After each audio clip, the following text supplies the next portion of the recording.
As early as possible దీనికి కారణం ఏంటనేది ఇది బయటికి తీసుకురావాల్సిన అంశం. ఇది యాక్సిడెంట్ అని కొంతమంది అంటున్నారు, ఇన్సిడెంట్ అని కొంతమంది అంటున్నారు. ఇది ఎప్పుడు జరిగిందో కూడా తెలియని పరిస్థితి అంటున్నారు. ప్రవీణ్ పగడాల గారని నా స్నేహితుడండి ఆయన. అలాగే ఆయన ఒక గొప్ప క్రైస్తవ ప్రచారకుడు కూడా. ఎప్పుడు ఎవరికి హాని చేసిన వ్యక్తి కాదు. ఆయన సడన్గా చనిపోయారు, అది అనుమానాస్పదంగా అని చెప్పి నాకు తెలియడంతో నేను వెంటనే ఇక్కడ రాజమండ్రి గవర్నమెంట్ హాస్పిటల్కి రావడం జరిగింది. నేను ఇక్కడికి వచ్చిన తర్వాత పరిస్థితి చూసి నేను ఇప్పుడు లోకేష్ గారు కలెక్టరల్ కాన్ఫరెన్స్లో ఉన్నారండి. సానా సతీష్ గారి దృష్టికి తీసుకెళ్ళాను. అలాగే ఇక్కడ స్థానిక ఎమ్మెల్యే గారు వాసు గారి దగ్గర కూడా ఈ విషయాన్ని తీసుకెళ్తున్నాను. రాజమండ్రి ఎస్పీ గారి దృష్టికి కూడా తీసుకెళ్తాం.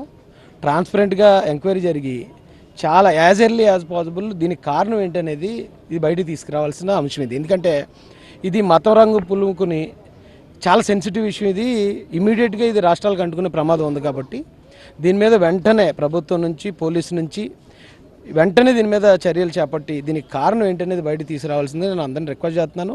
నేను అలాగే ఇప్పుడు వెళ్ళి ఎమ్మెల్యే గారితో మాట్లాడతాను, ఎస్పీ గారితో కూడా మాట్లాడతాను. ఇప్పుడు ఆ యాక్సిడెంట్ స్పాట్ ఎక్కడైతే యాక్సిడెంట్ అని కొంతమంది అంటున్నారు, ఇన్సిడెంట్ అని కొంతమంది అంటున్నారు. ఇది ఎప్పుడు జరిగిందో కూడా తెలియని పరిస్థితి అంటున్నారు.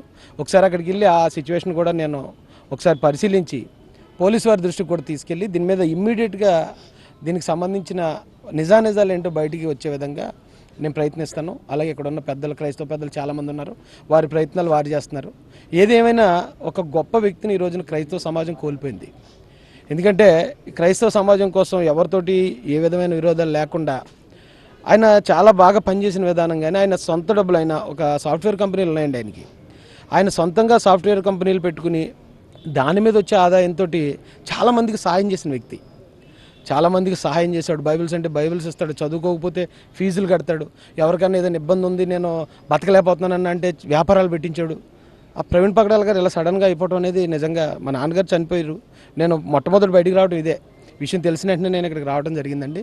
దీని మీద మాత్రం ఖచ్చితంగా చివరి వరకు నేను ఖచ్చితంగా అందుబాటులో ఉంటాను. ఆయన వెనక మా సోదరుడు, నా మిత్రుడు వెనక ఆ మృతి వెనుకున్న కారణాలు ఏంటో త్వరగా ప్రభుత్వం ద్వారా దీన్ని బయటపెట్టించే విధంగా నా వంతు ప్రయత్నం నేను చేస్తానని తెలియజేస్తానండి. Thank you so much. Thank you.